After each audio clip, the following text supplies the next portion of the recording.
नगरपरिषद नगरपंचायत निवडणुकांची रणधुमाळी पाहायला मिळते। आज राज्यातल्या सर्व नगरपरिषद नगरपंचायतींचं मतदान पूर्ण झालंय। 23 नगरपरिषद नगरपंचायतीकरता आज मतदान पार पडलं। मात्र मतदानादरम्यान अनेक ठिकाणी आरोप प्रत्यारोप तर काही ठिकाणी राडे झाल्याचं चित्र पाहायला मिळालंय।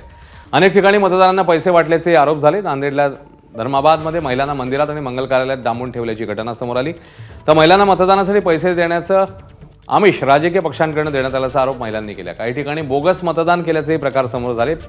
तर त्यामुळे आता उद्या म्हणजे 21 डिसेंबरला राज्यातल्या सर्व 288 नगरपरिषदांची मतमोजणी पार पडणार आणि यामध्ये कोण बाजी मारणार यावर आता सगळ्यांचंच लक्ष आहे।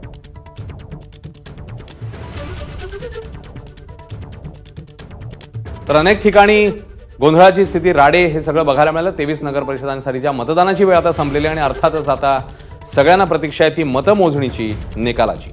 उद्या नगरपरिषद नगरपंचायतीकरता ही मतमोजणी जी आहे ती पार पडली आणि याकडे आता अवघ्या राज्याचं लक्ष लागलं।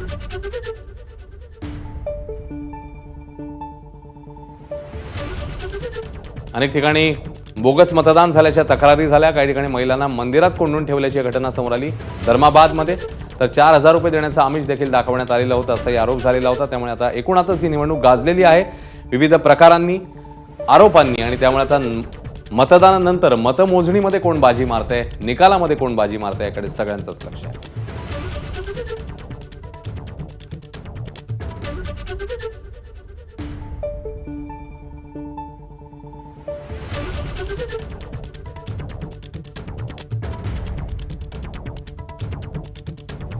तर राज्यामधल्या विविध ठिकाणचं नेमकं काय वातावरण आहे हे आता आपण जाणून घेणारच आहोत। मात्र सगळ्यांना अर्थातच उत्कंठा आहे, उत्सुकता आहे ती उद्याच्या निकालाची। यामध्ये कोण बाजी मारतंय याचं कारण त्याच्यानंतर काहीच दिवसांमध्ये येणाऱ्या महापालिका निवडणुका, त्यामुळे उद्याच्या निवडणुकीचा निकाल हा फार महत्त्वाचा ठरणार आहे येणाऱ्या महापालिका निवडणुकांच्या दृष्टीने देखील। अनेक ठिकाणी आरोप प्रत्यारोप झाले, राडे झाले, कुठे कुठे मित्रपक्षच एकमेकांविरोधात उभे टाकलेले पाहायला मिळाले। आणि या सगळ्याबद्दल अधिक अपडेट्स देण्यासाठी आपले विविध रिपोर्टर्स आपल्या सोबत आहेत। अकोल्याहून आहेत उमेश अलोने, त्यासोबतच नांदेड धर्माबाद एकूणातच त्या ठिकाणचं वातावरण सांगतील कृष्णा केंडे।